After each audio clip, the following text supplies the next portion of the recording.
What's up, guys? Mickle here, and XRP just went on a massive 10-cent dump. Testing. What's up, guys? Mickle here, and XRP just went on a massive 10 cents pump only to dump back down.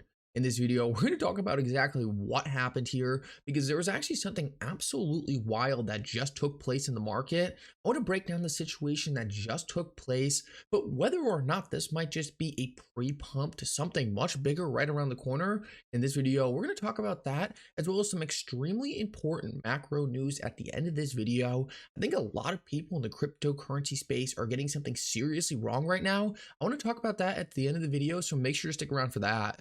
Like always, your support means so much to this channel. If you enjoy these videos, make sure to take a quick second to like this video and subscribe to my channel. It's really going to help me out so much. Also, if you ever need a good place to buy some XRP, make sure to check out my favorite exchange, Uphold, down in the description of this video. Uphold is currently doing a 50,000 XRP giveaway. Guys, someone just won 20,000 XRP. If you do not have an account with Uphold, make sure to sign up using the link in the description of this video.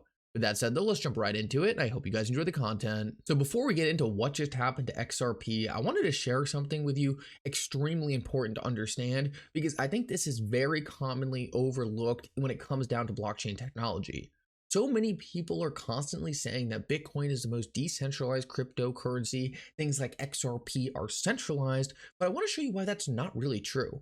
When it comes down to the decentralization of a cryptocurrency, really the thing that matters is who has the power. Who has the powers to make changes to the blockchain? Who has the power to actually put forth new ideas? Who has the power to block transactions? In an ideal world, essentially, the consensus of the community, the consensus of the users of the blockchain control where the blockchain moves into the future. Not a single party can have unilateral say. Not a single party can hijack what is happening on the blockchain and impose their own rules. Essentially, the consensus of everyone using the technology chooses the direction of the technology. And what I want to show you is kind of the difference in decentralization between Bitcoin and XRP. So many people talk about how Bitcoin is the most decentralized cryptocurrency, but I want to show you that that's not actually that true. What you're looking at right here is the validation power on the Bitcoin network. And what you'll see is a lot of very large miners control most of the validation power. In fact, two of these entities are so big, they actually account for more than 50% of the mining power. This is really important to understand because this is a massive amount of centralization on the Bitcoin blockchain. Because there is a reward for mining Bitcoin, essentially these miners are incentivized to get as big as possible so they can dominate the mining industry. But as they dominate the mining industry, they gain more and more control of the Bitcoin network. So many people push the narrative that, hey, anyone can mine Bitcoin, anyone can contribute to the network, and therefore it's decentralized. But what you'll notice is the average person can never make a difference on the Bitcoin blockchain. The largest entities are so big, have so much power, they dominate and control the entire thing. This is a flaw in the decentralization of Bitcoin. The more money, the more resources you have, the more electricity you have, the more you can dominate the entire network. And that's why right now we have two of the massive pools in the Bitcoin network controlling almost half the entire thing. This is not decentralization. This is whoever has the most money and the most resources controls the network. Now, I want to compare that to the XRP ledger because the XRP ledger has a very different model. On the XRP ledger, everyone has the right to become a validator, and once you become a validator, you have an equal say on the network. Every single validator has the same amount of power, and as many validators can be added as people want to add validators, so there can be an infinite number of validators. So as you see in this network, because there is no incentive to run a validator, a monetary incentive, like there's a monetary incentive to run Bitcoin, you have an even distribution of the power of the validators. There's no incentive to make it so you have a ton of different validators on the network because you're not getting anything out of it. This prevents centralization of power. This makes it so all the validators have equal say in the network, and the network can't get hijacked or taken control by someone who amasses the most power or resources. These are really important concepts to wrap your head around because there's a massive narrative in the cryptocurrency industry that Bitcoin is the most decentralized technology out there. Everything else is centralized garbage. But when you look at the fact and just break down how the validation power is distributed on these networks, you can see that Bitcoin obviously has a massive problem, and something like XRP actually looks like it's doing really well when it comes down to dividing up the power of the network and putting it in the hands of the consensus of the community. Just really important stuff to understand. I think a lot of people overlook this, but when you wrap your head around exactly why XRP actually has a better design when it comes down to the distribution of the network, it's really easy to see how much propaganda, how much FUD, how much is just pushed by the Bitcoin maxis to create a false narrative that doesn't actually exist. I want to move on now and talk about what just happened on the XRP price chart because we saw a massive 10-cent pump and then a 10-cent dump. And this got me really excited for a second because I thought we finally had that catalyst I've been talking about to break us out of the trading range we have been stuck in for a while. For those of you who've been following this channel, we have been talking about a range XRP is in, and I'll just pull it up real quick. I should be able to find a chart of exactly what I've been talking about, but XRP has essentially been stuck in this massive formation right here, and I thought we just got the news catalyst to break us out the top, and I think that's why XRP was going so parabolic. But then suddenly out of nowhere, as you probably saw, XRP crashed down to earth, and I want to talk about exactly what happened. So essentially what happened was there was a fake XRP ETF filing by BlackRock. Now, I want to talk about why this was so wild because this thing looked real. I was 100% convinced it was real at first, except for one tiny little nuance. So the reason people thought it was real was because you actually had an XRP ETF filing on the Delaware website for securities. So a lot of people thought, hey, here's the filing. It's in BlackRock's name. It's on the official website where this would be registered. An XRP ETF just got filed. This is where the FOMO started coming into the market. This is where XRP started pumping because everyone was convinced, hey, we just got this thing.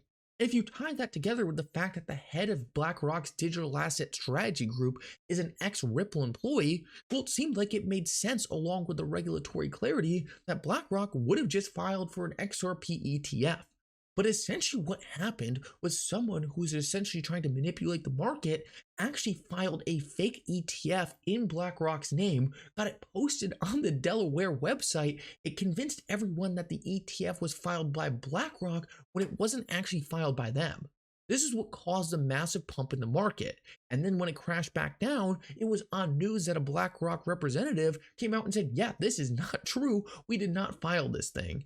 An absolutely crazy event, but I want to talk about, even though it's disheartening to see the price go up and then back down and the news not be real, I want to talk about some positives we can take away from this. One positive, I think, is that we were right in thinking a catalyst is going to be the thing to break us out of here. If that filing was real, I have a feeling we could see XRP trading in the high 90 cents to $1 range. XRP absolutely ripped out of here as soon as the filing came in, but unfortunately fell back in when we found out it was fake. The other very good news about seeing this is what we see in crypto, and specifically the XRP community, is a lot of times we see rumors like this that materialize, end up being fake, but then it actually ends up happening later down the road. I remember the beginning of the Ripple SEC case, there was all these rumors about the case ending, the SEC dismissing charges against Brad and Chris, and while at the time they were rumors and fake, ultimately they ended up coming true. There is no doubt in my mind that there will ultimately be a BlackRock spot XRP ETF. It's not happening now, but I really do think we will see one later down the road. We just need to be patient. For now, we're still stuck in this range, still waiting for a catalyst. Unfortunately, we did not get that catalyst today, but what we did learn today is when we get something big like that spot ETF, the price is ready to break out and go parabolic. I want to finish this video off and just quickly talk about the macro environment because I think a lot of people are getting something seriously wrong right now. There are so many people calling for a massive crash in equities, just a tanking of the markets in general. And I just want to point something out. So many people are talking about this massive crash, but guys, look at this on the Meta chart. This is the Facebook chart for those of you who don't know Meta. And what you can see is we just had a huge crash in top tier equities. This is one of the biggest companies in the world. Look at this crash. People are completely ignoring the fact that we just had the entire market get wrecked. We just went through a crash. Typically, we don't have crash, crash, crash all over again. Typically, after a crash, we have a reset, we have an expansion, we have a bull market. We just went through the crash, and I think a lot of people are ignoring this. A lot of people were saying forever that this wasn't the low, and then when we were halfway climbed up here, that we were going to crash back down. Now we're all the way out of here. Meta is actually at all-time new highs, and people are still calling for the crash. To me, it looks like the crash already happened. It looks like people missed the bottom, and now they're hoping for another crash. They want this thing to fall back down because they didn't take advantage of the crash they've been talking about for the last 5 years. They missed it. So I just want to point this out because there's not too many times in history where you can see a crash this massive on a chart, a rebound, and then suddenly out of nowhere it just crashes instantly back down. Typically, this is the liquidity event. This was the crash, and people just didn't realize this was it when it was happening. People are calling for the next one. People are calling for another crash immediately after. I don't see that happening. I think this was the crash people were predicting. It just so happens it happened before they thought it would, and they weren't ready to take advantage at the bottom. I just want to say one more thing before I end this video. So many of the bears have been calling for a crash for the past 10 years, and every single time we get a crash, COVID, 2018, just the other year in 2020 when we saw that massive dip, whenever we get that crash, they just instantly start calling for the next one. Something worse, something more violent. But what you'll see in the markets is the markets typically end up higher on every single crash. The market keeps going up. Throughout history, the market has gone up until the right. We've had setbacks with crashes, but every crash seems to set a higher low. You have to be careful listening to the people always calling for a crash around the corner. These are people who call for a crash every single year. Sometimes it hits, sometimes it doesn't. But if you're constantly bearish on a market that is constantly trending up and to the right, you ultimately just end up missing opportunity because over time, what we have learned is stocks go up and to the right, and so does the cryptocurrency market. You can be bearish for short periods of time, but you need to make sure you don't end up being bearish for 3 to 5 years at a time, waiting for a crash that never actually materializes. I just wanted to point that out there. To me, it looks like we really are past the worst of things. This is a very unpopular opinion right now, but I am happy to be the contrarian in this situation. Anyway, guys, thank you so much for coming. I hope you enjoyed this update. If you did, make sure to like and subscribe. It really does mean so much. And for now, Mickle out.